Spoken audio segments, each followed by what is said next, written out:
चलो भाई अब चलते हैं आगे। अब हम आते हैं एरर्स के सेकंड लेक्चर पे। तो हम लोग स्टार्ट करते हैं सेकंड लेक्चर ऑफ एरर।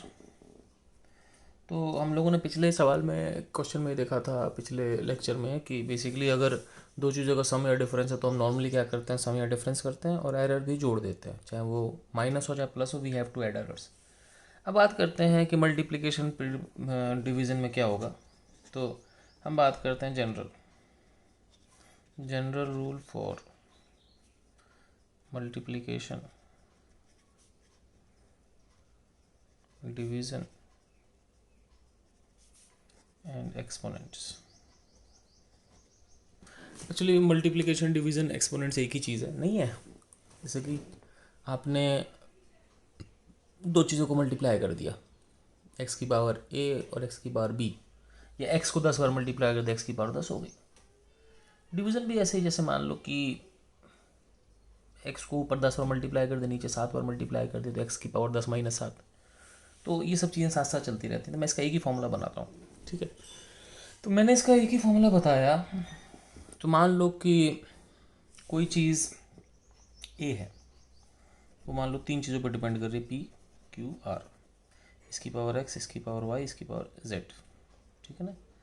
तो के कांस्टेंट है मान लो, और के depends on P Q R, तीन फिजिकल क्वांटिटीज़ हैं। अब ध्यान से देखना, ठीक है, सिंपल चीज़ है। हम क्या करते हैं, लॉग लेते हैं, ठीक है। अब मैं कुछ लॉग की प्रॉपर्टी पढ़ाऊंगा, आप देख लेना एक बारी।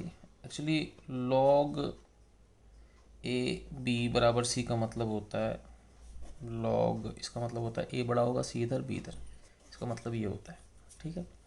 दूसरी बात, अगर लॉग टू द बेस ई हो, जहाँ पे ई नेचुरल नेपर्स कांस्टेंट है मान लो, तो इसको हम एल एन बोल देते हैं। एल एन का मतलब क्या होता है, नेचुरल लॉग। नेचुरल लॉग बोले तो लॉग टू द बेस ई, ठीक है। कोई दिक्कत, ठीक है। अब हम चलते हैं आगे। नेचुरल लॉग के बाद कुछ फॉर्मूले मैंने बताए थे आपको, क्या मैं आपको फिर बता देता हूँ। L N A B equal to L N A plus L N B, ऐसे L N A by B equal to L N A minus L N B, ठीक है। तीसरी चीज़, एल एन ए की power B equal to B L N A. ये तीन फॉर्मूले होता है, मतलब मल्टीप्लाई में जुड़ जाएगा, डिवाइड में माइनस हो जाएगा, और पावर में मतलब बाहर आ जाएगा, ठीक है। और ये चीज़ आप समझ सकते हो शायद। एल एन ए की पावर बी मतलब ए बेसिकली बी बार जुड़ रहा है ना। जैसे मान लो एल एन ए की पावर 3 है, मतलब L N A into A, तो L N A plus L N A plus L A मतलब 3 एल एन ए हो जाएगा, ठीक है ना। तो बेसिकली ये और ये की चीज़ है। ऐसे ही आप सोच सकते हो तीनों कहाँ से आ गए।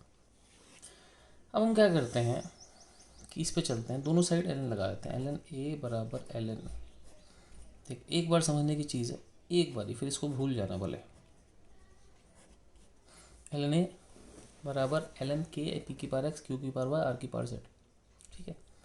अब यहाँ पे क्या हुआ बच्चों कि एल एन ए को एल एन ए रहने देते हैं, इसको लिखते हैं L N K plus L N P की power X plus L N Q की power Y minus L N R की पावर जेड। तुम कहोगे सर कुछ भी समझ नहीं आया। मैं कहूँगा सिंपल है, देखो ये तीनों मल्टीप्लाई हो रहे हैं, प्लस कर दिए, ये डिवाइड हो रहा है, माइनस कर दिए, डेट्स ऑल। अब क्या करें भैया, अब ऐसा करते हैं, एल एन ए बराबर L N K plus X L N P plus Y L N Q minus Z L N R, ठीक है। अब इसको डिफ्रेंशिएट करते हैं with respect to myself. तो देखो भाई, आपको पता होना चाहिए कि एल एन एक्स का डिफ्रेंशिएशन 1/x होता है, ऐसे एल एन ए का क्या होगा 1/a, लेकिन साथ में क्या लगाना है, डी ए। डी ए बोले तो डेल्टा ए, कि कॉन्स्टेंट ध्यान रखना, इसका डिफ्रेंशिएशन 0 होगा। एल एन पी का 1/p साथ में delta P, L N Q का 1/q साथ में delta Q, L N Z का एल एन आर का 1/r साथ में डेल्टा आर, ठीक है। लेकिन एक छोटा सा पंगा होता है, क्या होता है आपको याद होगा कि यहाँ पर प्लस माइनस दोनों आते हैं, यहाँ पर प्लस माइनस दोनों आएंगे, और यहाँ पर प्लस माइनस दोनों आएंगे। थोड़ा हौच पौच हो रहा है इसलिए मैं दोबारा लिख देता हूँ, मैं फिर लिख दे रहा हूँ। देखो 1/a, यहाँ भी प्लस माइनस दोनों आएगा लेकिन जगह ही नहीं है। 1/a plus minus delta A, L N K का 0 plus X by L N B का 1/p plus minus delta P, L N Q का 1/q plus minus delta Q, ln r का 1/r plus minus delta r। ठीक है बच्चों, अब ये हो गया आपके पास सारा का सारा हिसाब किताब। ठीक है, अब हम चलते हैं आगे, लेट्स प्रोसीड। तो इतना हो गया।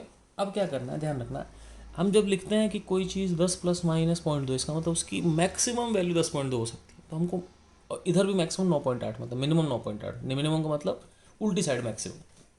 तो हम लोग हमेशा बड़ा से बड़ा लेते हैं एरर। अब देखो इसका बड़ा से बड़ा एरर क्या होगा, डेल्टा ए बाई ए का डेल्टा ए, ये बड़ा से बड़ा एरर तब होगा जब ये पॉजिटिव होगा,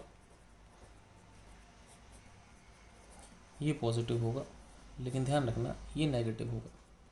तो ये भी प्लस डेल्टा आर बार आएगा, ये नेगेटिव होना चाहिए। तुम कहोगे समझा नहीं, मैं कहूँगा देखो यहाँ समझ लो कि इसकी ज़्यादा से ज़्यादा वैल्यू कब होगी, जब ये पॉजिटिव होगा, ये पॉजिटिव और ये नेगेटिव, क्योंकि माइनस माइनस प्लस। आप सोचो ए की, आप समझना आराम से, इस ए की बड़ी से बड़ी वैल्यू कब होगी, जब पी ज़्यादा से ज़्यादा होगा अपने पॉजिटिव एरर पे, क्यू ज़्यादा से ज़्यादा होगा अपने पॉजिटिव एरर पर, लेकिन आर कम से कम होगा, कम से कम बोले तो अपने नेगेटिव एरर पे। इसका मतलब क्या हुआ कि अपने को ऐसे जोड़ना। ठीक है, अब मेरी बात सुनना आराम से, मैं सेकंड पेज पे चलता हूँ। ठीक है, इसे मान लो कोई चीज़ है ए प्लस माइनस डेल्टा ए, तो डेल्टा ए को हम नॉर्मली एरर बोलते हैं। ठीक है, एक्चुअली ये एवरेज वैल्यू या ट्रू वैल्यू होती है, ये मीन डिवीजन होता है, इसी डेल्टा ए को एरर बोलते हैं। डेल्टा ए बाई को बोलते हैं फ्रैक्शनल एरर, और अगर इसको 100 से मल्टीप्लाई कर दो इसको बोलते हैं परसेंटेज एरर। ठीक है, अब यहाँ से अगर मैं इसको देखूँ, जो भी हमारे पास स्टेटमेंट आई थी, तो यहाँ से एक हमको बड़ी सिंपल चीज़, अगर हम रिजल्ट याद करें तो रिजल्ट याद कर ले तो हमारे पास बेसिकली क्या था, ए बराबर के पी की पावर एक्स क्यू की पावर वाई आर की पावर जेड। तो यहाँ से अल्टीमेटली क्या आया था बच्चों, अल्टीमेटली आया था डेल्टा ए बाई के का equal to X delta P by P plus Y delta Q by Q plus Z delta R by R. ठीक है बच्चों, ये आता रिजल्ट है ना।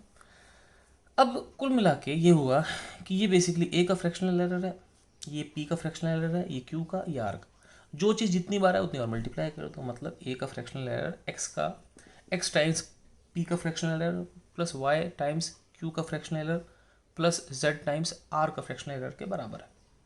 ठीक है, कोई दिक्कत, सही है। तो ये एक फॉर्मूला हो गया, इसको आप रट लो नहीं रटो आपकी इच्छा, लेकिन डिफ्रेंशिएशन थोड़ी थोड़ी समझनी पड़ेगी, और कोई तरीका नहीं है।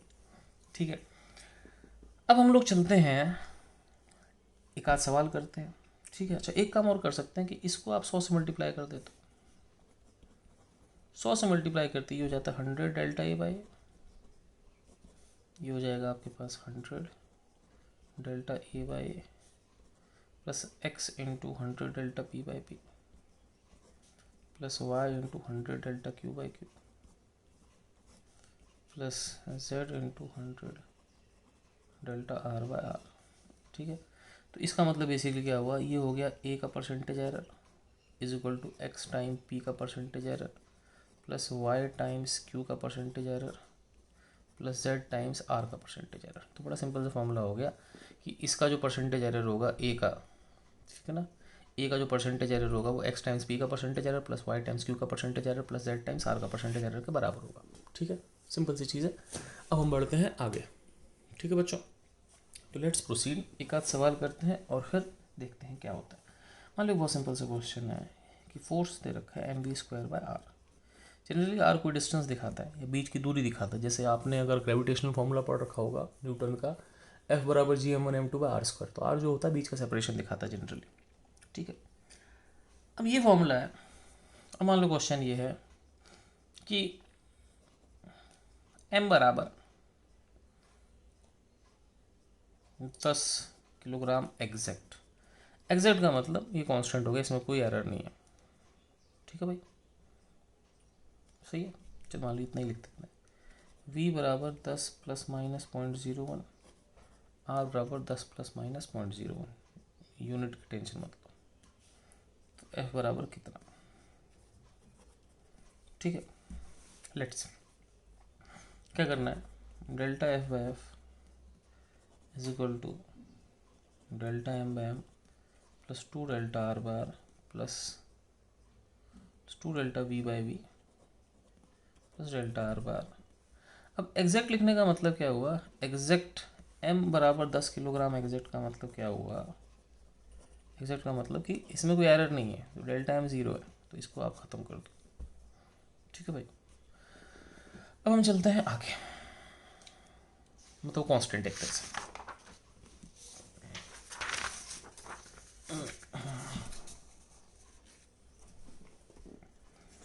ठीक है, अब देखो भाई, ये तो हमारे पास होगी एरर वाली इक्वेशन। अब हम चलते हैं आगे, जो एफ की एवरेज वैल्यू होगी, एवरेज वैल्यू होगी M V square by R. M की एवरेज वैल्यू 10, वी की एवरेज वैल्यू 10, आर की एवरेज वैल्यू 10। तो एम की एवरेज वैल्यू कितनी आ गई, एफ की एवरेज वैल्यू आ गई 100। ठीक है, अब इक्वेशन पे चलते हैं, delta F by F is equal to 2 delta V by V plus delta R by R. लिख सकते हैं डेल्टा एफ बाय एफ कितना आ गया बच्चों, 100 is equal to 2 delta V कितना आ गया बच्चों, डेल्टा वी आपके पास आ गया, डेल्टा मतलब उसका error 0.01 divide by 10 plus delta are कितना है 0.01 डिवाइड बाय 10। ठीक है, अभी सवाल को भूल जाओ, अब हम चलते हैं अपनी कॉपी पे सवाल। तो सिंपल सी बात है, 100 से मल्टीप्लाई कर दो, 100 से मल्टीप्लाई करते ही यहाँ पे होगा डेल्टा एफ बराबर, ये 0.02 आ गया, एक्चुअली 1 0 कट गया, ये 0.01 का 0.1 आ गया, आंसर कितना आ गया 0.3। यहाँ से एफ कितना आ गया बच्चों, अब एफ जो था उसकी एवरेज वैल्यू कितनी है 100 प्लस माइनस डेल्टा एफ कितना है 0.3, तो एफ की वैल्यू आ गई 100 प्लस माइनस 0.3। सिंपल, कोई दिक्कत नहीं। और चलो भाई और एक सवाल कर लेते हैं, मान लो एक और सवाल कर लेते हैं, फोर्स बराबर ए वी क्यूब रो है। अब यूनिट्स में थोड़ा चेंज कर लेते हैं, ए बराबर 10 plus minus 0.01 centimetre square, V बराबर 10 प्लस माइनस 0.01 मीटर पर सेकेंड, डेंसिटी बराबर क्या करें 1000 प्लस माइनस 1 किलोग्राम पर मीटर क्यूब। ठीक है, ठीक है भाई, तो एफ बताना, पहले तो एफ की एवरेज वैल्यू फाइंड करते हैं, A V cube by rho, area आपके पास हो गया 10 सेंटीमीटर स्क्वायर। ध्यान रखना सेंटीमीटर स्क्वायर को मीटर स्क्वायर में कैसे बदलोगे, सेंटीमीटर स्क्वायर को मीटर स्क्वायर ही बदल लेते हैं। ठीक है, पहले बदल ही लेते हैं, 1 centimetre square is equal to 1/100 metre square. Centimetre का 1/100 मीटर नहीं, 10 की पावर -4 मीटर स्क्वायर हो गया, नहीं सेंटीमीटर को 1/100 मीटर लिख दो, स्क्वायर का स्क्वायर रहेगा, 10 की पावर -4 मीटर स्क्वायर। चलो भाई, अब पहले फोर्स की वैल्यू निकालते हैं, तो एवरेज फोर्स आएगा आपके पास, एवरेज या ट्रू वैल्यू इसको बोल सकते हैं, एवरेज फोर्स आएगा एरिया, एरिया 10 की पावर -4, वेलोसिटी 10 SI में है, डेंसिटी 1000।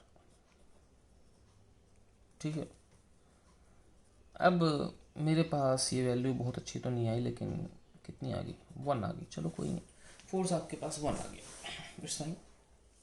अब बात करते हैं delta F by F, delta F by F is equal to, सब में एरर है, तो delta A by A plus 3 delta V by V plus delta rho by rho. ठीक है, जिसकी जितनी पावर उतने टाइम्स। अब इसकी वैल्यू रख देते हैं, डेल्टा एफ बाय एफ कितना है 1, डेल्टा ए बाय ए कितना है, ए है आपके पास 10, 3 डेल्टा वी कितना है 0.01 बाय वी कितना है 10, डेल्टा रो कितना है 1 आउट ऑफ 1000। अब यहाँ पर एक चीज़ का ध्यान रखना कि मैं आपसे क्या कहना चाह रहा हूँ, यहाँ पे यूनिट की टेंशन मत लो, ठीक है, यूनिट की टेंशन डोंट टेक इफ ऊपर नीचे नीचे यूनिट से, देखो मेरी बात समझना, हम यहाँ पे यूनिट टेंशन ले रहे हैं क्योंकि देखो ए है 10 प्लस माइनस 0.01 सेंटीमीटर स्क्वायर, 10 भी सेंटीमीटर स्क्वायर है, 0.01 भी सेंटीमीटर स्क्वायर है, तो दोनों के रेशियो में यूनिट कोई लेना देना ही नहीं है अगर दोनों की यूनिट सेम है। जैसे मान लो, समझना, आप सेंटीमीटर स्क्वायर को मीटर स्क्वायर में बदले तो 10 के माइनस 4 आता, ये तो होता, 10 के माइनस 4 आता ना आपके पास। तो यहाँ पर आपके पास डेल्टा ए की वैल्यू कितनी है, 0.01। मैं कह रहा हूँ अगर आप मीटर स्क्वायर में करते तो ऊपर भी 10 की पावर माइनस 4 आता, नीचे भी 10 के माइनस 4 आता, कट ही जाता। देखो रेशियो में फ़र्क नहीं पड़ता, मान लो एक लेंथ दूसरी लेंथ से डबल है, सेंटीमीटर में भी डबल है, मीटर में भी डबल है, फुट में भी डबल है, कैसे भी डबल है, डबल चीज़ तो डबल ही होगी। तो रेशियो में कोई फ़र्क नहीं पड़ता क्योंकि दोनों की यूनिट सेम है। हाँ, अगर एक की यूनिट दूसरी, एक की दूसरे की यूनिट दूसरी हो तो बात अलग है, अदरवाइज रेशियो सेम रहेगा अगर दोनों की यूनिट सेम है। तो मैंने क्या लिखा, यूनिट की टेंशन डोंट टेक इफ़ ऊपर नीचे यूनिट इज सेम। ऊपर नीचे एक यूनिट है तो we don't take the tension. ठीक है, अब चलते हैं आगे, इस सवाल को पूरा करते हैं। तो पेज नंबर 4। ठीक है, अब यहाँ पे क्या हो गया बच्चों, डेल्टा एफ बाय, ठीक है, delta F by 1 is equal to 0.01 by 10 plus 0.03 by 10, मैंने यहाँ 0.03 कर दिया, प्लस 1 बाय 1000। अब क्या करते हैं, इसको 1000 से मल्टीप्लाई कर देते हैं। ठीक है, 1000 डेल्टा एफ बराबर 1000 से मल्टीप्लाई किया तो 1 0 2 0 गया तो ऊपर आ गया 1 0 1 0 गया, ऊपर आ गया 1, मेरे ख्याल से यहाँ 3 आ जाएगा, यहाँ 1 आ जाएगा, कितना आ जाएगा 4। तो एफ बराबर कितना हो गया बच्चों, नहीं 4 नहीं 5, ऐसी गलती मेरे से भी हो सकती है। एफ आ गया 5 बाय 1000 इक्वल टू 0.005। तो इसका मतलब फोर्स की जो वैल्यू आएगी, फोर्स की जो एवरेज वैल्यू थी वो कितनी थी, 1 प्लस माइनस 0.005। तो ये फोर्स आ गया। ठीक है, तो इसके जैसे आप बहुत सारे सवाल कर सकते हो। अब मैं आपको क्या कर रहा हूँ कि एक अजीब सा सवाल करा रहा हूँ, थोड़ा मुश्किल सा। ठीक है, वैसे पता नहीं कराना चाहिए कि नहीं, लेकिन it's interesting sort of question. तो लेट्स सी मैं क्या करा रहा हूँ आपको। सवाल ऐसा है कि दो रेजिस्टेंस है R1, 10 प्लस माइनस 0.1 कर देते हैं, R2 भी 10 प्लस माइनस 0.1 कर देते हैं, इन पैरेलल में है। आर इक्वलेंट क्या होगा मुझे नहीं पता, लेकिन आपको शायद याद होगा कि पैरेलल में जो इक्वलेंट होता है वो 1/R1 प्लस 1/R2 होता है, याद है आपको। तो इसकी एवरेज वैल्यू होगी 1/10 प्लस 1/10 बोले तो 2/10 बोले तो 1/5। तो इसका मतलब इक्वलेंट कितना आ गया, 5 आ गया। ठीक है, अब इक्वलेंट 5 आ गया। अब इसका एरर, अब यहाँ पर एक छोटा सा ध्यान रखना, मैं इसको दो तरीके से निकालता हूँ। अब ये जो फॉर्मूला है 1/R equal to 1/R1 plus 1/R2, ये अजीब सा फॉर्मूला है, कोई सीधा सीधा फॉर्मूला है नहीं, क्योंकि ना तो ये मल्टीप्लिकेशन में है, ना डिवीजन में है, ना एडिशन में है, ये उल्टे होके ऐड हो रहे हैं। अब इसमें एरर लगाए कैसे, तो इसमें एरर लगाने का तरीका ये है कि 1/R1 1/R2, तो इसको लिख दो R की power -1 is equal to R1 की पावर -1 प्लस R2 की पावर -1। अब एरर निकालते हैं, R की पावर -1 का होगा -1, R की पावर -2 इंटू डेल्टा R, ऐसे ही -1 R1 की power -2 into delta R1 plus -1 R2 की पावर -2 इंटू डेल्टा R2। ठीक है, तो समझ रहे मेरी बात। और बस एक छोटी सी मैंने गलती कर दी कि सब में प्लस माइनस और लगेगा, तो जगह तो नहीं दिख रही, मैं दोबारा लिख देता हूँ, कोई नहीं। तो यहाँ पे आएगा बच्चों -1 R की पावर -1 ऐसे होता है ना, NXN -1, साथ में plus minus delta R is equal to -1 R1 की power -2 plus minus delta R1, ऐसे ही -1 R2 की power -2 plus minus delta R2। मेरे ख्याल से मैंने सही लिखा है, सारे प्लस माइनस, सारे -1 प्लस माइनस सब कट जाएंगे, तो यहाँ पे आ जाएगा बेसिकली कि delta R/R² is equal to delta R1/R1² plus delta R2/R2²। ठीक है, तो इसका मैक्सिमम एरर तब होगा, पहले सारे -1 उड़ा दो बेसिकली। ठीक है, इसका मैक्सिमम एरर तब होगा आपके पास जब है ना, ये भी प्लस होगा, ये भी प्लस होगा, दोनों प्लस होने चाहिए, क्योंकि माइनस हट गए तो ये मैक्सिमम तब होगा जब ये प्लस ये प्लस। ठीक है, अब इससे हम सवाल करते हैं। तो डेल्टा आर बाय आर कितना है बच्चों 5, डेल्टा आर वन कितना है 0.1, आर कितना है 10, अगला भी 0.1, आर कितना है 10। ठीक है, तो ये 25 हो गया, 100 ये 100, तो 100 से मल्टीप्लाई कर दो आप। ठीक है, अब जब 100 से मल्टीप्लाई करोगे तो आपके पास, मैं यहाँ रख लेता हूँ, ये नंबर 5 है, तो ये 25 से 100, 4 delta R is equal to, ठीक है ना, 100 कट गया 0.1 प्लस 0.1 कितना हो गया 0.2, डेल्टा आर बराबर 0.2/4 is equal to 2/40 is equal to 1/20 is equal to 5/100 is equal to 0.05। तुम कहोगे सर इतना क्यों, सीधे कर ले भैया, क्या दिक्कत है, मैं मेरी मर्जी, मैं जैसे भी करूँ।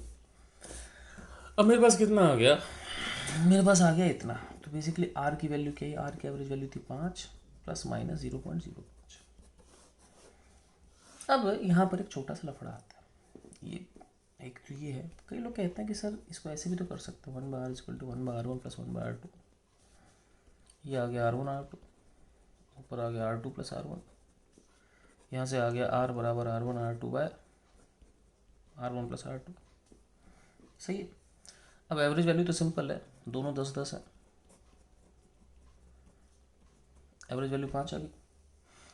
अब इसका एरर, ठीक है, तो ये डिवीजन की फॉर्मेट में, ठीक है, तो बेसिकली क्या होगा, ये मान लो ए बी डिवाइड बाई सी है, ये ए है, ये बी है, ये पूरी चीज़ सी है, तो delta R by R is equal to, चलो लॉग लेके कर लेते हैं, एल एन आर बराबर L N R one plus L N R two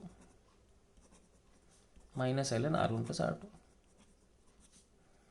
अब डिफ्रेंशिएट किया तो एल एन आर का 1/r साथ में डेल्टा आर, तो delta R by plus minus delta R by R is equal to plus minus delta R one by are, ठीक है, plus plus minus delta R two by R minus plus minus delta R one plus R two divide by R one plus R two. इसे मान लो ये सी है, इसे मान लो ये आर वन है, आर टू मान लो आर थ्री है, तो क्या होगा delta R three by R three, simple. ठीक, अब लोग इसको ऐसे सोल्व करते हैं, फिर लोग क्या करते हैं कि इसकी मैक्सिमम वैल्यू चाहिए, तो लोग मैक्सिमम वैल्यू के लिए क्या कर लेते हैं, delta R by R is equal to maximum कब होगा, जब ये delta R one by R delta R two by R, जैसे हमेशा सबकी पॉजिटिव वैल्यू लेते हैं, delta R one plus R two divide by R one plus R two. ठीक है, सही। अब हम चलते हैं आगे, तो ये अच्छा एक चीज़ समझ देना, जैसे मान लो डेल्टा एक्स प्लस वाई है, बेसिकली डिफ्रेंशिएशन है, इसको हम delta X plus delta Y लिख सकते हैं। अब डिफ्रेंशिएशन में ऐसे ही करते हैं, जैसे मान लो D by D X of X square plus X cube, तो इसको डिफ्रेंशिएट किया, इसको डिफ्रेंशिएट किया, तो कर सकते हैं ऐसे ना। ठीक है, delta R one plus R two को delta R one plus delta R two लिख सकते हैं, टेंशन मत लेना प्लीज़, थोड़ा एक आध चीज़ थोड़ी लंबी जाती है, तो ये delta R one by R plus delta R two by R plus delta R one plus delta R two divide by R one plus R two. अब वैल्यूज़ निकाल दें, वैल्यूज़ क्या करते हैं कि डेल्टा आर पता नहीं कितना है, आर कितना है बच्चों 5, डेल्टा आर वन, अब डेल्टा आर वन कितना है भैया, डेल्टा आर वन कहाँ गया, delta R one delta R one delta R one कहाँ है डेल्टा, अच्छा डेल्टा आर वन पिछले पेज में है, डेल्टा आर वन कितना है बच्चों 0.1 डिवाइड बाय आर कितना है यहाँ पे आर वन आर टू, ठीक है ना, और इनफैक्ट यहाँ भी आर वन आर टू सब भूल गया मैं। ठीक है भाई, तो delta R one by R one कितना है 10, ठीक है, आर वन 10 है आपके पास, डेल्टा आर टू कितना है 0.1 by 10 plus delta R one plus delta R two, delta R one 0.1 ये भी 0.1 डिवाइड बाय 10 प्लस 10। ठीक है, अब यहाँ से कितना हो गया, यहाँ से हो गया आपके पास आप इसको 10 से मल्टीप्लाई कर दो, तो 5 दूनी 10, तो 2 डेल्टा आर, ये हो जाएगा 0.1 प्लस 0.1, और ये देखो ये एक्चुअली 0.2/20 है, मतलब 0.1/10 है, ये भी 0.1 हो गया, कितना हो गया 0.3। ठीक है, यहाँ से डेल्टा आर कितना हो गया 0.15। ठीक है, अब अगर देख लो कैलकुलेशन, 10 से मल्टीप्लाई किया तो यहाँ पे 2 आ गया, 10 से 10 कट गया 0.1, 10 से 10 कट गया 0.1, ये 0.1 प्लस 0.1, 2.1 डिवाइड बाई 2 इंटू 10, 2 से 2 कट गया 0.1/10, ये 10 से 10 कट गया 0.1 आ गया, 0.3 आ गया, डेल्टा आ गया 0.15। अब यहाँ से अगर मैं आगे चलूँ पेज नंबर 6, तो हमें क्या मिलता है, हमें यहाँ से क्या मिलता है कि R की वैल्यू कितनी आएगी, तो R की जो एवरेज वैल्यू थी वो तो यही थी 5, प्लस माइनस एरर था 0.15 का। लेकिन अब समस्या क्या है, समस्या मैं समझाता हूँ आपको, समस्या बहुत भयंकर है। समस्या ये है कि अगर आप इस सवाल को पहले देखेंगे तो ये रहा, ये सवाल ऊपर ही है, इस सवाल को अगर आप पहले देखेंगे तो आपको क्या दिखेगा कि R की वैल्यू 5 प्लस माइनस 0.05 थी, और यहाँ आ रही है 5 प्लस माइनस 0.15। अब तरीके दोनों ठीक हैं, लेकिन बात यह है कि एक वैल्यू कुछ और आ रही है, एक वैल्यू कुछ और आ रही है, इसका रीज़न क्या है। तो लेट्स एक्सप्लोर दिस थिंग कि दोनों वैल्यूज़ में डिफरेंस क्यों है। ठीक है, तो मैं समझाता हूँ कि हमारे पास एक मेथड वन था, मेथड वन था 1/r is equal to 1/r1 plus 1/r2, इसको हमने डिफ्रेंशिएट किया था। मेथड टू था, इसी को मैंने लिख दिया दूसरे तरीके से, r बराबर r1 r1 प्लस r2। इससे आंसर आ रहा था 5 प्लस माइनस 0.05, इससे आ रहा था 5 प्लस माइनस 0.15। अब हमको देखना सही मेथड कौन सा है। तो मैं आपको सीरियसली बताऊं, इसमें जो है वो पहला मेथड सही है, दूसरा मेथड गलत है। अब बात ये कि ये सही ये गलत, तो बात ये कि ये गलत है तो क्यों गलत है। ठीक है, गलत क्यों है मैं समझाता हूँ, सुनना ध्यान से, समझ। मान लो ये डेल्टा आर बाय आर होता, ये डेल्टा r1/r1, ये डेल्टा r2/r2, ये डेल्टा r3/r3 होता, मान लो, तो ठीक है। लेकिन अब समझना मेरी बात, हमने क्या किया, हमने कहा कि ये एरर मैक्सिमम कब होगा, जब इसका पॉजिटिव होगा, इसका पॉजिटिव होगा और इसका नेगेटिव होगा। लेकिन आप सोचो, हम जब डेल्टा r1 को पॉजिटिव ले चुके हैं, डेल्टा r2 को पॉजिटिव ले चुके हैं, तो अब हम इस इक्वेशन में उन दोनों का नेगेटिव कैसे ले लें। भाई यहाँ प्लस क्यों आया, क्योंकि हमने इन दोनों का नेगेटिव लिया। देखो भाई, अगर ये इंडिपेंडेंट चीज़ होती है r3 r4, मान लो सपोज r3 r4 होता तो ठीक है, हम उनका नेगेटिव ले लेते। लेकिन बात ये तीनों डिपेंडेंट चीज़ें हैं, भाई यही चीज़ तो यहाँ आ रही है, यही चीज़ तो यहाँ आ रही है, तो इसका मतलब कहने का ये है कि सिंपल सी बात है कि हमको यहाँ क्या करना है कि अगर हम इन दोनों को पॉजिटिव ले चुके हैं तो अब हम इनको नेगेटिव नहीं ले सकते, यहाँ भी इनको पॉजिटिव लेना पड़ता। ठीक है, और इनको पॉजिटिव लेते तो आंसर बिल्कुल सही आता। क्यों, क्योंकि समझना, इसको अगर पॉजिटिव लेते तो यहाँ आता माइनस, यहाँ आता माइनस, यहाँ आता माइनस। जब यहाँ माइनस आता तो यहाँ +1 की जगह -0.1 आता, और डेल्टा आर 0.1 ही आ जाता, और डेल्टा आर 0.1 आ जाता। आप मेरी बात समझो, फिर समझना, अगर आप इनको प्लस ले चुके हो तो एक टाइम पे एक चीज़ प्लस माइनस दोनों, देखो भाई हो सकता है कि एक चीज़ कभी 12 है, कभी 10 है, कभी 8 है, लेकिन एक ही टाइम पे एक चीज़ की दो वैल्यू नहीं हो सकती ना। इसी टाइम पर अगर ये पॉजिटिव है, ये पॉजिटिव है, तो ये पॉजिटिव होगा तो यहाँ माइनस आएगा, यहाँ माइनस आएगा तो यहाँ माइनस आएगा, यहाँ माइनस आएगा तो यहाँ माइनस आएगा, यहाँ माइनस तो यहाँ माइनस। 0.1 कट गया, 2 डेल्टा आर बराबर 0.1, डेल्टा आर कितना होगा 0.05, इसका मतलब डेल्टा आर 0.05 आया, तो दोनों आंसर मैच कर जाते। I hope you understand. तो कहने का मतलब क्या हुआ कि ये गलत इसलिए है क्योंकि if delta r1 and delta r2 are positive, then they can't be negative.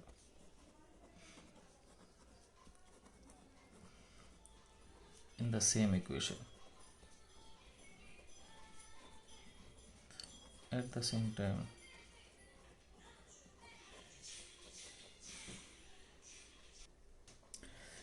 ठीक है, तो कुल मिला के हम लोगों ने बहुत सारे कंसेप्ट समझ लिए। कैसे भी क्वेश्चन आए, कोई भी क्वेश्चन आए, आपको डिफरेंशिएशन का यूज़ करके, अगर कॉमन नॉर्मल प्लस या माइनस हो तो आपको पता ही है, डिवीज़न हो मल्टीप्लिकेशन हो आपको पता है, इसके अलावा कोई और इक्वेशन आ जाए तो बेटर यूज़ डिफरेंशिएशन इंटीग्रेशन। तो डिफरेंशिएशन इंटीग्रेशन करके आप कैसे भी सवाल को सॉल्व कर सकते हो, ठीक है। बट स्टिल बता रहा हूँ, एरर एक बहुत ही खतरनाक चैप्टर है, इसका कोई स्कोप बहुत बड़ा है, मतलब इसका डिफ़िकल्टी लेवल कुछ भी जा सकता है। तो फिलहाल हम इसको चैप्टर को, इस लेक्चर को यहाँ ख़त्म करते हैं। See you in the next lecture. Error का एक लेक्चर और होगा, फिर इसके बाद आपको एक दो इंस्ट्रूमेंट सिखाने होंगे, तो it will hardly take 2 lectures, ठीक है। ओके बच्चों, बाय।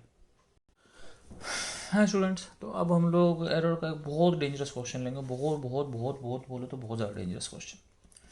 तो क्वेश्चन है a बराबर बी स्क्वायर कॉस सी। ए बताना है, b की वैल्यू है 10 प्लस माइनस 0.01 और सी एक एंगल है, उसकी value 53 degree plus minus 63/1100 degree. अजीब सा डेटा है। पहले ए की एवरेज वैल्यू निकालते हैं। ए की ट्रू वैल्यू एवरेज वैल्यू आएगी 10 का स्क्वायर कॉस 53, 10 का स्क्वायर हो गया 100, कॉस 53 हो गया 3/5, 60 आ गई। अब क्या करेंगे, दोनों साइड लॉग ले लो। ln a is equal to ln b square plus ln cos सी।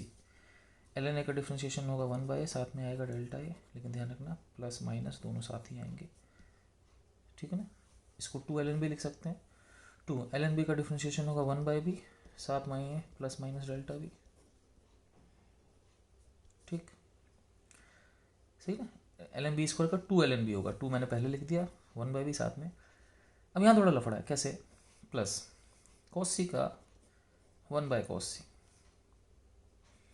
साथ में प्लस माइनस डेल्टा कॉस सी। डेल्टा कॉस सी का मतलब कॉस सी का इंटीग्रेट डिफरेंशिएशन, समझ मेरी बात। तो यहाँ हो गया plus minus delta A by A, ये हो गया plus minus 2 delta B by B plus 1/cos C. अब cos सी का डिफरेंशिएशन क्या होगा, cos सी का डिफरेंशिएशन होगा माइनस साइन सी, ठीक है ना, और साथ में plus minus delta C by plus minus delta C बस। तुम बोलोगे सर यहाँ पे जैसे डेल्टा कॉस सी में आपने ये किया, डेल्टा बी में क्यों नहीं किया। देखो डेल्टा बी का मतलब बी का डिफरेंशिएशन, तो बी का डिफरेंशिएशन 1, साथ में डेल्टा बी आएगा, तो डेल्टा बी का डेल्टा बी ही होना है। लेकिन डेल्टा कॉस सी का मतलब कॉस सी का डिफरेंशिएशन, उसमें आएगा माइनस साइन सी, लेकिन साथ में प्लस माइनस डेल्टा सी आएगा। अब ये मैक्सिमम तब होगा जब ये प्लस होगा, ठीक है, ये प्लस होगा आपके पास, और ये माइनस होगा, नहीं ये भी प्लस होगा, क्योंकि यहाँ पर क्या हुआ बेसिकली, देखें भैया क्या हुआ, ये सब ठीक था, 1/cos सी माइनस साइन सी। हाँ, तो सिंपल सी बात है कि ये बेसिकली प्लस तब होगा आपके, ये मैक्सिमम तब होगा जब ये प्लस होगा और ये डेल्टा सी माइनस होगा, ठीक है ना, डेल्टा सी माइनस होगा, ठीक है। ऐसे भी आप देख लो, जैसे कि मान लो सोचना, ए मैक्सिमम कब होगा, जब बी मैक्सिमम होगा, कॉस सी भी मैक्सिमम होगा। कॉस सी मैक्सिमम कब होगा, जब सी कम से कम होगा, क्योंकि जितना एंगल कम होता है उतना कॉस ज़्यादा होता है। तो बेसिकली कॉस सी को मैक्सिमम करने के लिए सी की लिमिट लोअर होनी चाहिए, एंगल छोटा होना चाहिए। तो कहने का मतलब delta A by A maximum कब होगा, जब डेल्टा बी बाई बी भी मैक्सिमम होगा, और ये जो होगा ये नेगेटिव एरर पे होगा, तो नेगेटिव एरर पे कितना आ जाएगा, 10c इंटू डेल्टा सी, ठीक है भाई। अब वैल्यू कितनी आई, डेल्टा ए बाई ए, तो डेल्टा ए बाय ए की एवरेज वैल्यू कितनी थी 60, delta B by B, delta B 0.01 divide by 10 plus 10c is 1053 delta C. अब एक छोटी सी चीज़ जो आपको मैं समझाना चाहता हूँ, बहुत ध्यान से देखना। देखो angle inside sine cos tan etc can be in degrees or radians, but angle outside must be in radian only। ध्यान रखना एंगल रेडियन के लिए ही होते हैं, कभी डिग्री के लिए होते। देखो वैसे मेरी बात समझना, जैसे मान लो साइन 60 लिख दो या साइन π/3 लिख दो। देखो पाई 180 डिग्री होता है, तो π/3 60 डिग्री। साइन 60 या साइन π/3 दोनों की वैल्यू √3/2 आएगी, फर्क नहीं पड़ता जब तक साइन के अंदर है। लेकिन जब एंगल बाहर आएगा तो उसको रेडियन में ही होना पड़ेगा। मतलब इस डेल्टा सी जो एंगल है 63/1100, इसको रेडियन में ही होना पड़ेगा, रेडियन करने के लिए इसको पाई बाय 180 से मल्टीप्लाई करना पड़ेगा, ठीक है। यहाँ से आ गया delta A by 60 is equal to 0.02/10, 1053 is 4/3, 63/1100 into pi is 22/7 into 180, 7 9 is 63, 22 into 50, 9 into 20. So this becomes delta A by 60 is equal to 0.02 divided by 10 plus 4 by 15, 20,000, 3,000. इसमें एलसीएम ना लो, सीधे 3000 से, एलसीएम ना लेने का तरीका है 3000 से मल्टीप्लाई कर दो, तो 3000 by 60 is 50, 50 डेल्टा है, दिस इज 2/1000 बेसिकली, तो दिस विल बी 6 प्लस 4, 10 आ गया, डेल्टा ए कितना आ गया 10/50 यानी कि 2/100 मतलब 10/50 इज 20/100, 20/100 इज 0.2 आई थिंक, ठीक है, डेल्टा 0.2 आ गया। अब ए की वैल्यू कितनी होगी बच्चों, ए की वैल्यू होगी आपके पास, ए की एवरेज वैल्यू थी आपके पास 60, यहाँ से 60 plus minus 0.2, so this is the answer, ठीक है। तो ये एक सिंपल तो नहीं मतलब मुश्किल सवाल, लेकिन ये एरर का मतलब एज सच इससे मुश्किल सवाल रेयरली मिलेगा आपको, this is very tough question as far as I say, ठीक है, अच्छा खासा लेवल का सवाल। अब हम चलते हैं आगे, एरर के और डिटेल्स में घुसते हैं, खतरनाक डिटेल्स, ठीक है। अब फॉर्मूले सबको आ गया, सब कुछ हो गया, अब लेकिन एरर में दिक्कत कहाँ से लाते हैं लोग, भाई दिक्कत तो लानी पड़ेगी। अब क्या होता है कि sometimes error is not given, कि बार एरर नहीं दिया होता, देन इन दैट केस अगर एरर नहीं दे रखा तो क्या करना है, तो देखो कुछ चीज़ें होती है, कई बार एरर दिया ही नहीं होता, तो ध्यान रखना है, if reading is written exact then there is no error. अगर लिखा है कि मास जो है वो सपोज 115 किलो एग्जैक्ट है, 115.5 किलो एग्जैक्ट, कुछ भी एग्जैक्ट लिखने का मतलब उसका एरर 0, वो कांस्टेंट मान लो।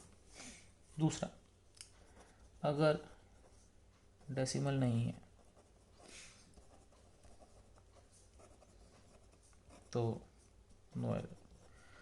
कुछ भी दे रखा है रीडिंग में डेसिमल नहीं है, जैसे मान लो मास बराबर 22 किलो, डेसिमल नहीं है, कोई एरर नहीं, 22.0 है तो हो सकता है, 22 है तो ये तरीका होता है कि इसका मतलब इसमें एरर नहीं है, कन्फर्म है। तीसरा, फॉर कॉन्स्टेंट्स नो एरर, लिख रखा है कांस्टेंट है, कोई एरर नहीं, ठीक है।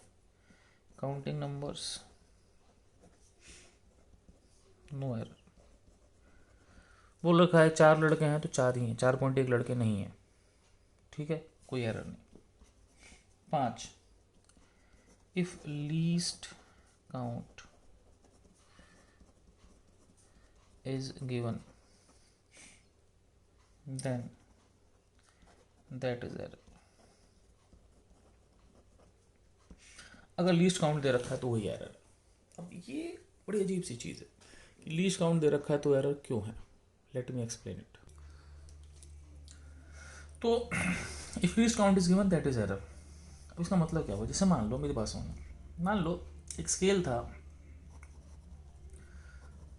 उसका मान लो लीस्ट काउंट 1 मिलीमीटर था, जो नॉर्मल स्केल होता है जिसमें हर मिलीमीटर पर निशान होता है, और किसी ने एक लेंथ को सपोज 86 मिलीमीटर नाप दिया, मतलब 8.6 सेंटीमीटर जो भी कह लो आप। अब उसके पास जो इंस्ट्रूमेंट था वो मिलीमीटर नाप सकता था, माइक्रोमीटर तो नाप नहीं सकता। हम क्या मानेंगे भाई, हम बहुत सिंपल सी बात मानेंगे कि अगर उसने 86 मिलीमीटर नापा, इसका मतलब क्या होता, भाई ज़्यादा से ज़्यादा नापता तो एक ज़्यादा नाप लेता, कम नापता तो एक कम नाप लेता। इसका मतलब ये हुआ कि भाई, और भाई यही तो होगा, और क्या, एक कम एक ज़्यादा, 10 कम 10 ज़्यादा थोड़ा होगा, चलो उसकी जो भी गलती थी, लेकिन हम मान सकते हैं कि वो जो रीडिंग होती है वो 86 प्लस माइनस 1 मिलीमीटर होती है। तो अगर आपको दे रखा है कि लीस्ट काउंट इतना है, तो आप ये मान के चलोगे कि जो लीस्ट काउंट है वो लीस्ट काउंट ही उसका क्या है, एरर है। ठीक है, अगली चीज, मान लो if least count is not given, then make all digits 0 and last digit 1, that is least count and error। तुमको उसे समझ नहीं आया, मैं कहूँगा देखो मैं समझाया नहीं अभी। मान लो सपोज, मान लो एक चीज़ ने एक लेंथ मांगी, नापी 80.6 सेंटीमीटर, अब नहीं दे रखा लीस्ट काउंट क्या है, तो बस हम ये मानते हैं लीस्ट काउंट नहीं दे रखा, तो हम ये मानते हैं आखिरी डिजिट लीस्ट काउंट है। समझ बात, जैसे कि कहते हैं, जैसे कि हम मानते हैं 80.6 ना तो 80.7 या 80.5 होगा, तो हमको लीस्ट काउंट नहीं पता, तो हम क्या करते हैं, सिंपल सी बात है, हम लीस्ट काउंट कैसे निकालते हैं, सबको 0 बना दिया, आखिरी डिजिट को बना दिया, ये लीस्ट काउंट है, और इसी पे एरर मान लेते हैं। मतलब इस केस में लेंथ जो होगी 80.6 प्लस माइनस 0.1 हो जाएगा। एक और एग्जांपल ले लो, मान लो एक चीज़ दे रखी है, कोई भी एक मास दे रखा है 10.235 किलोग्राम। ठीक है, अब इसका एरर कैसे लिखेंगे, 0 0 0 0 आगे डिजिट को 1, तो इसका मतलब m कितना होगा 10.235 प्लस माइनस 0.001, ये आपका आंसर हो गया, काम खत्म। ठीक है, तो ये क्वेश्चन नंबर दूसरा हो गया, सॉरी पेज नंबर दूसरा हो गया, 6 पॉइंट हो गया। अब हम इस पर एक आध सवाल करते हैं, फिर आगे बढ़ते हैं। तो मैंने आपको कुछ रूल बता दिए थे कि अगर एरर नहीं दे रखा तो फटाफट बता देता हूँ मैं। अगर एरर नहीं दे रखा तो अपने को क्या करना है बच्चों, कि अगर रीडिंग एग्जैक्ट लिख रखी है तो कोई एरर नहीं है, ठीक है, ये करना है। अगर एग्जैक्ट लिख रखी है तो कोई एरर नहीं है, अगर डेसिमल नहीं है तो कोई एरर नहीं है, कांस्टेंट है तो कोई एरर नहीं है, काउंटिंग नंबर में कोई एरर नहीं होता, ठीक है। अगर लीस्ट काउंट दे रखा तो वो एरर है, और अगर लीस्ट काउंट नहीं दे रखा तो जो भी रीडिंग है उसके आखिरी डिजिट को 1 कर दें, ठीक है, वो एरर है।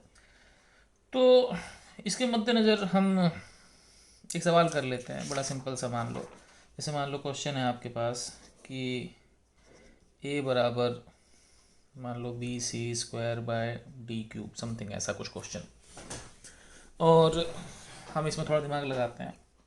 तो पूछा गया है कि a कितना होगा अगर BCD³ साथ में e भी मान लेते हैं, क्या फ़र्क पड़ता है। अब देखो b क्या है, 20 है, यूनिट की हम टेंशन, सब ऐसा ही में चल रहा है। c जो है 20.01 है, 00। d जो है मान लो d भी 10.00 है, और e जो है वो दे रखा है 40, ठीक है, measured by instrument of least count 0.0, ठीक है। और इसको थोड़ा बदलते हैं, इसको लिखना प्लस माइनस 0.0, ठीक है।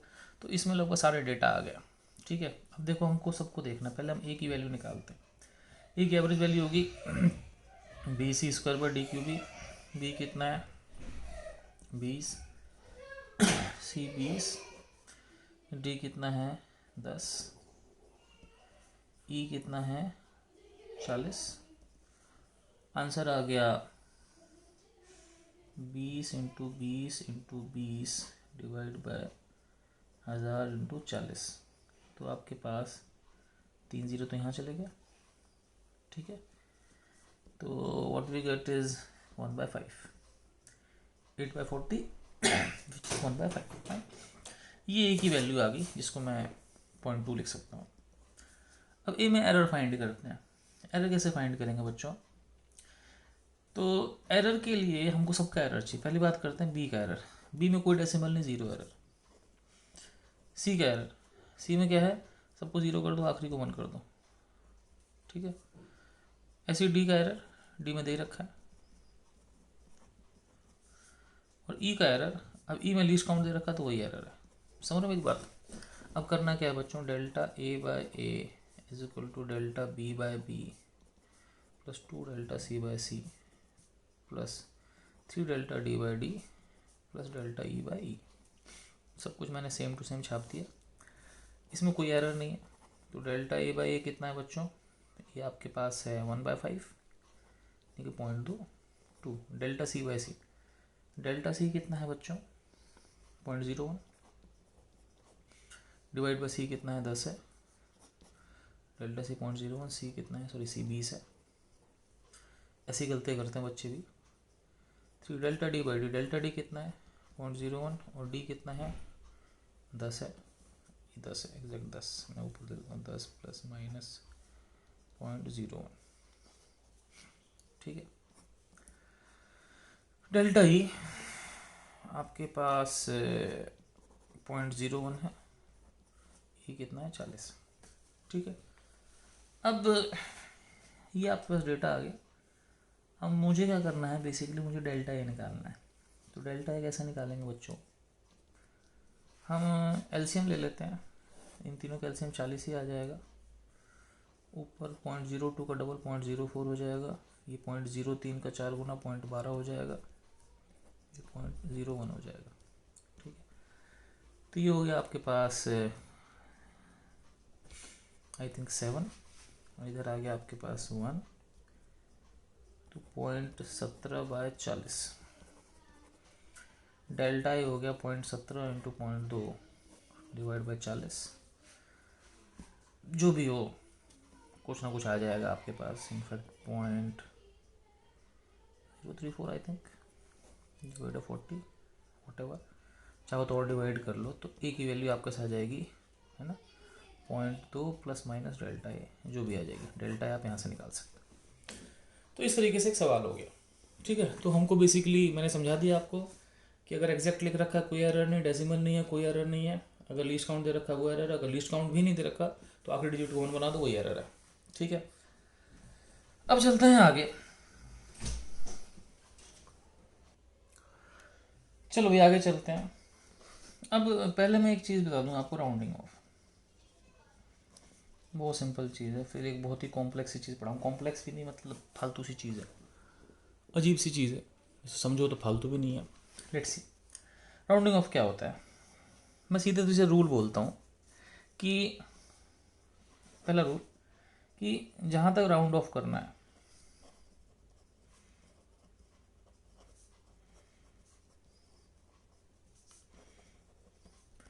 केवल उसका नेक्स्ट डिजिट देखना है, ठीक है, सही। नेक्स्ट डिजिट को मैं बोलता हूँ एन डी। अब सिंपल सी बात है, इफ एन डी, ठीक है, सही है, अगर एन डी 5 से छोटा है डू नथिंग,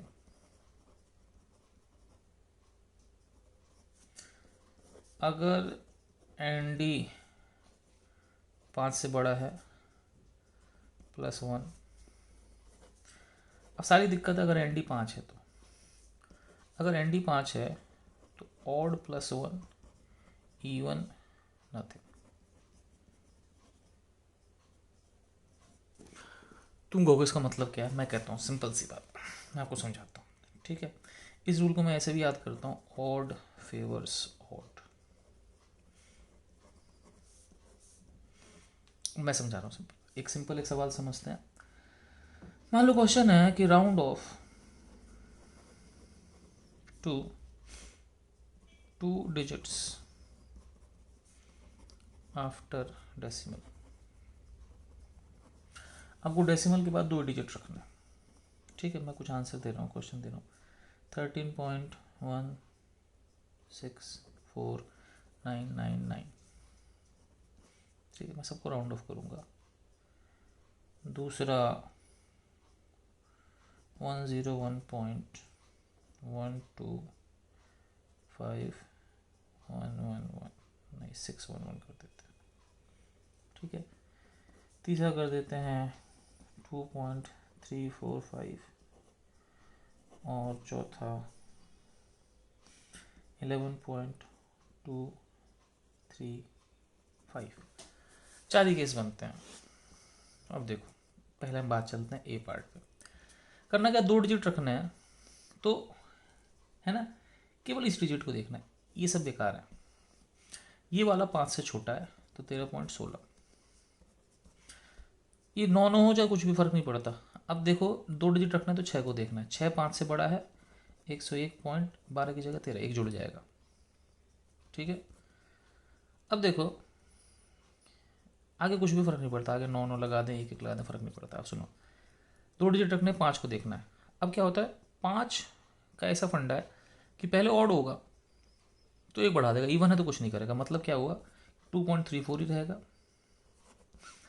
और ये 5 है तो सिंपल सी बात है कि ये ऑड को फेवर करेगा तो ये 11.24 हो जाएगा। मतलब बहुत सिंपल सी बात है, 5 एक ऑड है और ऑड ऑड को फेवर करता है, तो ऑड जो है वो 3 को फेवर कर देगा, 4 को फेवर नहीं करेगा, ठीक है। तो सिंपल सा रूल याद करना, ऑड फेवर्स ऑड, बाकी कुछ नहीं करना, ठीक है। अब चलते हैं, कंफ्यूजिंग सा टॉपिक है, ठीक है। देखते हैं इसमें क्या है कि आपको बस सिंपल सिंपल रट लेना है, मैं थोड़ा समझाऊंगा, मैं अपनी तरफ से पूरा समझाऊंगा, ठीक है। तब भी एंड में आपको याद ही करना पड़ेगा, ठीक है। इसको टॉपिक को बोलते हैं significant figures, SF। Significant figure क्या होती है मैं आपको समझाता हूँ। तो सिग्निफिकेंट फिगर का मतलब क्या है मैं समझा रहा हूँ। मेरी डेफिनेशन ऐसी है, ठीक है, जो समझने वाली है, कि इट इज डिस्टेंस बिटवीन औकात, इसको मैं लीस्ट काउंट बोलता हूँ, एंड एक्सटेंट। एक्सटेंट का मतलब मेहनत। तुम को सर ये कैसी डेफिनेशन है, मैं कहता हूँ देखो, बेसिकली सिग्निफिकेंट फिगर मतलब कि कोई भी रीडिंग है, ठीक है ना, उसमें कितनी सिग्निफिकेंट है, मतलब कि बहुत अगर बेसिकली चलो तो SF is number of significant digits in a reading. किसी रीडिंग में नंबर ऑफ सिग्निफिकेंट डिजिट्स कितनी है इस पर डिपेंड करता है। अब मैं आपको एक एग्जांपल से देता हूँ, जैसे कि मान लो सपोज आपके पास एक इंस्ट्रूमेंट है जिस पे मान लो एक स्केल है, इस पर हर सेंटीमीटर पर निशान है, तो मान लो 4 सेंटीमीटर, 5 सेंटीमीटर, 6 सेंटीमीटर, ठीक है। यहाँ कहीं 0 भी होगा, ठीक है। अब आपने क्या हुआ कि उससे किसी चीज़ को नापा, एक धागा, मतलब वो 0 से स्टार्ट होता है, 0 मैंने बनाया नहीं है। अब आपको सपोज देखना है कि ये लेंथ कितनी है, तो तुम जो कर लो, तुम्हें नहीं समझ में आ रहा कि ये लेंथ कहाँ है, 4 5, तो कोई निशान तो लगा ही नहीं बीच में, तो आपको ये भी लग सकता है कि ये 4.5 से पीछे है, 4.5 से आगे, कुछ भी कर सकते हो। तो आप इसमें क्या करोगे कि भाई अगर ये सब सेंटीमीटर हैं तो आप या तो इसको 4 लिखोगे, 5 लिखोगे, तो आपने रीडिंग को 4 लिख दिया सपोज, ठीक है, ठीक है। साइंटिस्ट ऐसे ही करते हैं, इसको 4 ही लिखते हैं या 5 लिख देते हैं, ठीक है। तो इसीलिए हम लोग जैसे कि जब पढ़ते हैं नॉर्मल, तो जैसे मेरा इंस्ट्रूमेंट है, अब ये जो इंस्ट्रूमेंट है, इस इंस्ट्रूमेंट का जो लीस्ट काउंट है वो 1 सेंटीमीटर है, ठीक है, क्योंकि हर सेंटीमीटर पर निशान है। तो अगर किसी ने 4 लिख रखा है तो 5 भी हो सकता है, ठीक है, और 5 लिख रखा है 4 भी हो सकता है, क्योंकि सपोज ये है तो ये किसी ने 5 लिख दिया, इसको किसी ने 4 लिख दिया, मतलब एक ज़्यादा एक कम हो सकता है, इसीलिए हम लोग एरर 1 का मान लेंगे, लीस्ट काउंट के बराबर मान लेते हैं एरर, ठीक है। अब इसकी रीडिंग क्या है, रीडिंग इसकी होगी 4, चलो जी। अब एक गधा इंसान, ये साइंटिस्ट ऐसा करेगा, साइंटिस्ट ज़बरदस्ती पंगे नहीं लेगा। अगर साइंटिस्ट को देखना है कि ये कितना है तो वो इंस्ट्रूमेंट दूसरा बदलेगा, लेकिन मैं या तुम या एक नॉर्मल गधा इंसान वो इसमें बुद्धि लगाएगा, वो कहेगा यार 4.5, यार ये 4.5 दिख रहा है। और जो सुपर गधा इंसान होगा और थोड़ी बुद्धि लगाएगा, कहेगा नहीं नहीं भाई, इसको 4.45 लग रहा है मेरे को। तो कहने का मतलब ये है कि जो साइंटिस्ट होता है वो ऐसे बुद्धि नहीं लगाता, वो इंस्ट्रूमेंट के हिसाब से चलता है, वो उसको 4 ही लिखेगा। ठीक है। अब इसी तरीके से मान लो सपोज कि मेरे पास एक इंस्ट्रूमेंट है, ठीक है, जिसमें क्या है, मिलीमीटर तक भी बने हुए हैं। ठीक है। अब क्या हुआ, एक रीडिंग सपोज यहाँ तक कहीं आ गई। ठीक है। अब वो साइंटिस्ट इसको 4.5 सेंटीमीटर लिख सकता है। मेरी बात समझ। अच्छा, और मान लो सपोज कि जैसे मान लो थोड़ा 5 से आ गई है, तो वो 4.5 या 4.6 लिख देगा, 4.5 लिख देगा।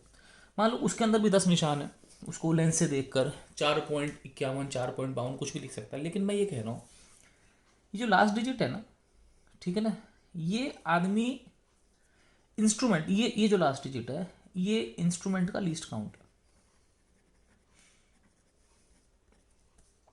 ठीक है। ये इंस्ट्रूमेंट का लीस्ट काउंट है। समझ रहे हो मेरी बात? अच्छा, अब इसके बाद क्या हुआ कि मान लो इसके अंदर भी 10 निशान होते, तो इसके अंदर मान लो 10 निशान होते, तो मैं इस लाइन को, और उस साइंटिस्ट ने क्या हुआ, इसको एकदम बड़ा करके देखा। तो उसने बड़ा करके देखा कि भाई ये लाइन एग्जैक्टली, इसको ऐसे अगर मैं 10 निशान बना दूँ दिखेगा थोड़ा, मान लो लेंस लगा के उसने देखा। तो उसने क्या किया, इस लाइन को मैं 1 मान लो पी बोल देता हूँ, इस लाइन को, ये पी लाइन है।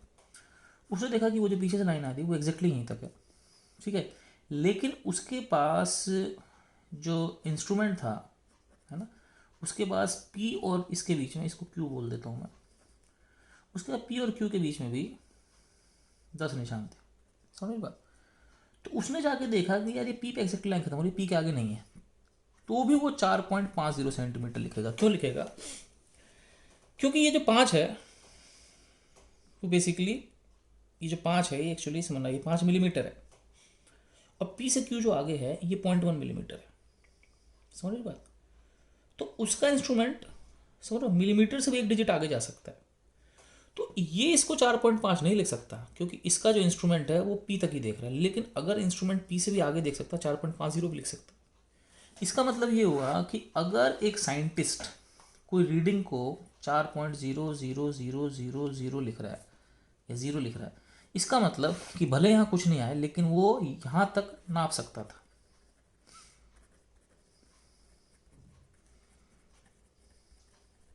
समझ। तो ये जो लास्ट डिजिट होता है लीस्ट काउंट होता है। ठीक है। और जो लास्ट डिजिट जो होता है ये औकात ऑफ इंस्ट्रूमेंट होता है।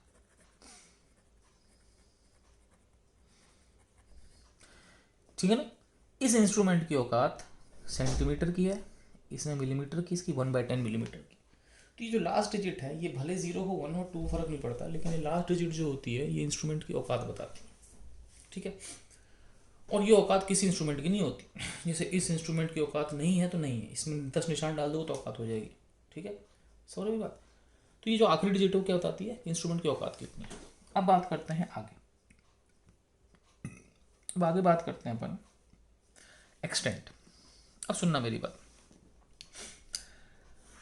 आपके पास एक नॉर्मल सेंटीमीटर वाला स्केल है, या मान लो मिलीमीटर का स्केल है।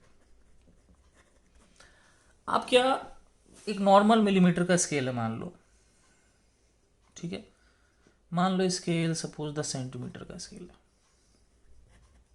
इसका मिलीमीटर क्या है, लीस्ट काउंट है। मान लो स्केल को एक बार ऐसे लंबा कर दो 10 सेंटीमीटर हो जाता है। क्या आप स्केल से 1 किलोमीटर नाप सकते हो? नाप सकते हो भाई, टाइम ही तो लगेगा भाई। 1 स्केल, 2 स्केल, 3 स्केल, ऐसे बढ़ते रहो, 1 स्केल, 2 स्केल, 3 स्केल, 4 स्केल, कोई मना थोड़े करेगा वो। समझ में बात? उससे आप 10 किलोमीटर, 20 किलोमीटर, 40 किलोमीटर नाप सकते हो। ये वैसे ही हुआ कि आप क्या अपने पैरों से कश्मीर से कन्याकुमारी तक नाप सकते हो? बिल्कुल नाप सकते हो, टाइम ही तो लगेगा। सेम ऐसा ही है। अब मान लो कि मैंने एक छोटे से स्केल से सपोज 4000 मीटर नाप दिए। ठीक है। ध्यान रखना ये डिजिट मिलीमीटर है, ठीक है ना, 0.001 मीटर। ठीक है ना भाई? तो ये जो है ये 4 किलोमीटर दिखा रहा है, ये मेरी मेहनत है, मैं यहाँ तक गया हूँ। ठीक है भाई, समझ रहे हो? तो ये जो लिखा है ये मेहनत है मेरी, और ये मेरा लीस्ट काउंट है। तो बेसिकली कहने का मतलब क्या हुआ, अगर सपोज मैं आपसे क्या बोल रहा हूँ, सिंपल सी बात बोल रहा हूँ मैं आपसे, अगर मेरे पास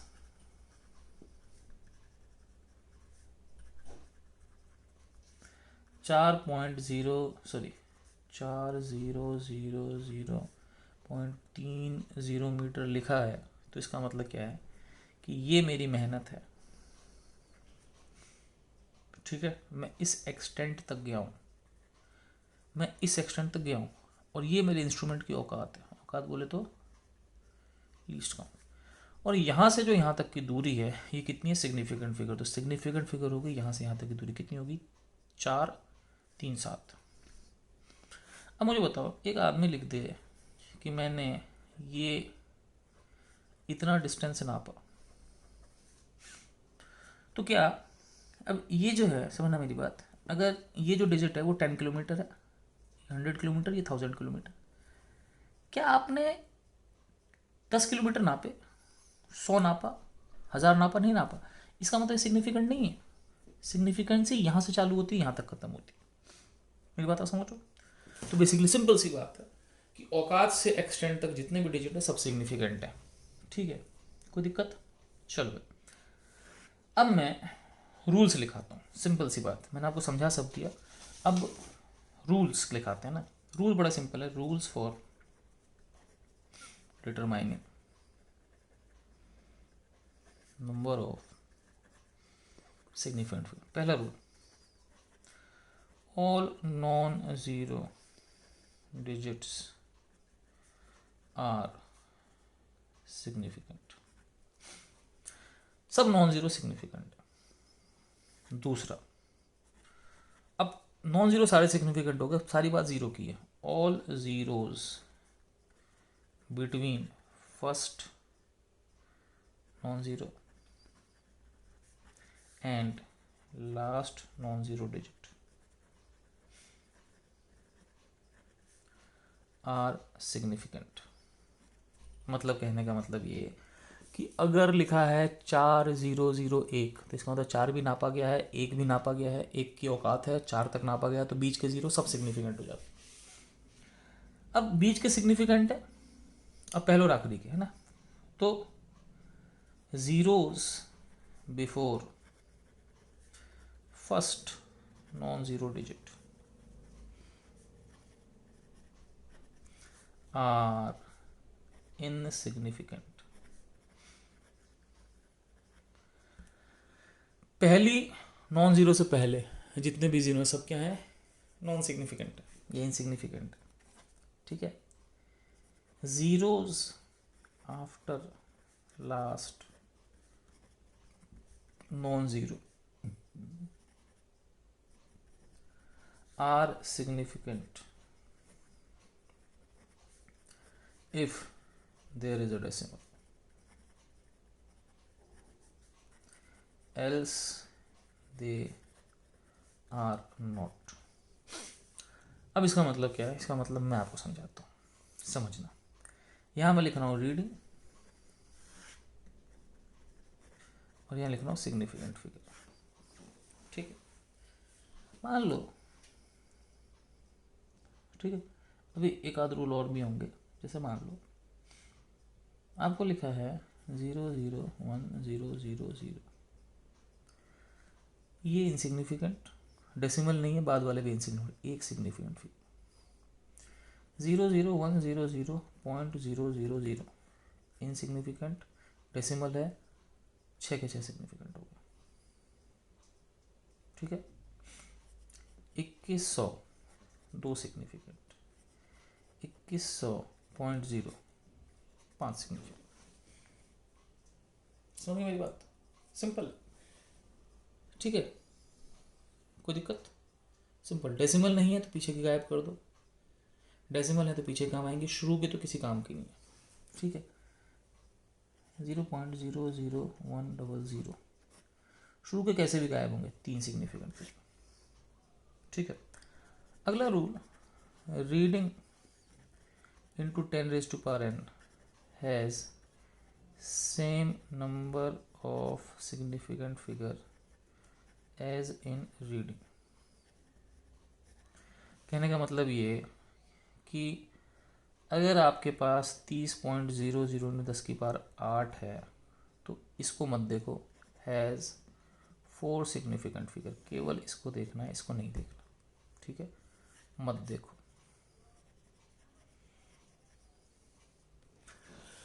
ये आपके सिंपल सिंपल रूल हो गए जिनको मैंने समझा भी दिया। अगर आपको समझ में आ गया हो तो इससे बढ़िया कुछ नहीं समझाएगा कोई, ठीक है।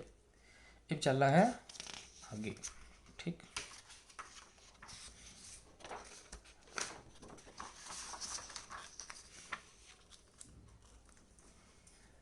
चलो अब चलते हैं आगे और अर्थमेटिक ऑपरेशंस देखते हैं। ये पेज नंबर कौन सा था भाई?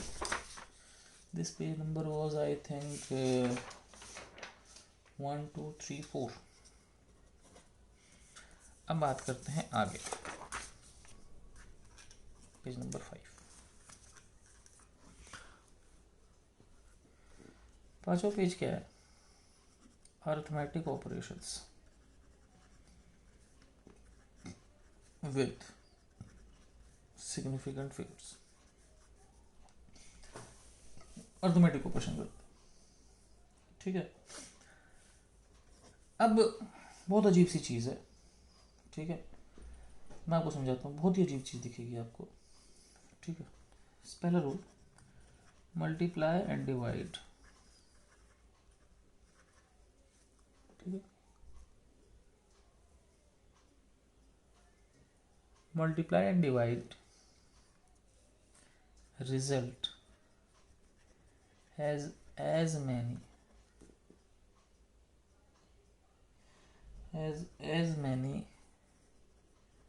significant figures as in least reading। अब इसका मतलब क्या है, मैं समझाता हूँ आपको। जैसे कि मान लो, सपोज मैं आपसे क्या कहना चाहता हूँ, जैसे मान लो 11 × 20 है, ठीक है, सही। आपका आंसर आ गया 220। लेकिन चक्कर है, इसमें 2 सिग्निफिकेंट फिगर हैं, इसमें 2 सिग्निफिकेंट, इसमें 1 सिग्निफिकेंट फिगर, ठीक है। इसमें 2 सिग्निफिकेंट फिगर, इसमें 1 सिग्निफिकेंट फिगर। अब इस आंसर में कितने हैं? इस आंसर में 2 हैं, तो कम किस में है? इसमें। तो इसको कितना सिग्निफिकेंट फिगर बनाना पड़ेगा? इसको एक ही सिग्निफिकेंट फिगर बनाना पड़ेगा। अब एक सिग्निफिकेंट फिगर कैसे बनाए? एक सिग्निफिकेंट फिगर बनाने का एक ही तरीका है कि इस 2 को 0 कर दो, इसको हटा दो। तो अब हम क्या करेंगे? इसको राउंड ऑफ करेंगे।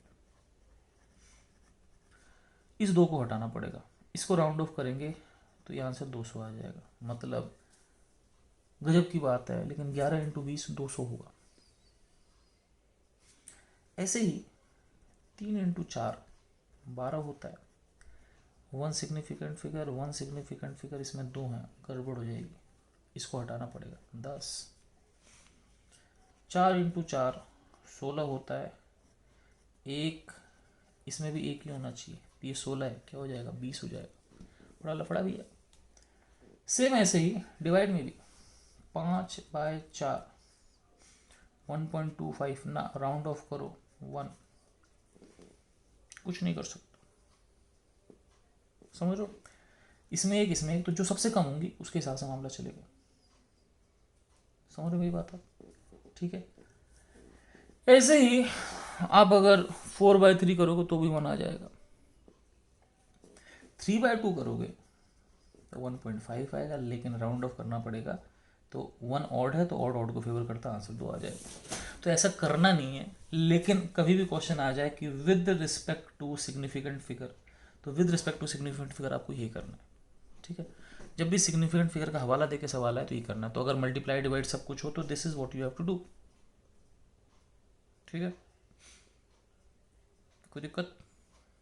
चलो अब बात करते हैं कि मल्टीप्लाई डिवाइड में ये करोगे। अब बात करते हैं एडिशन। तो in addition and subtraction addition subtraction में go normally and then round off to the reading having minimum significant figures after decimal. अब ये तुम कहोगे कि ये क्या किया, मैं बोलूँगा समझना मेरी। मान लो 20.12, 1.130, 100.2, ये 138 कर लो, 2111, इन तीनों को ऐड करना है। अब नॉर्मल ऐड करो, 1 9 6 4 1 2 1। अब करते क्या है बच्चों, देखो इसमें डेसिमल के बाद 2 डिजिट है, इसमें 3 डिजिट, इसमें 4 डिजिट, 2 ये मिनिमम है ना, ये पहले वाले में मिनिमम डिजिट्स है।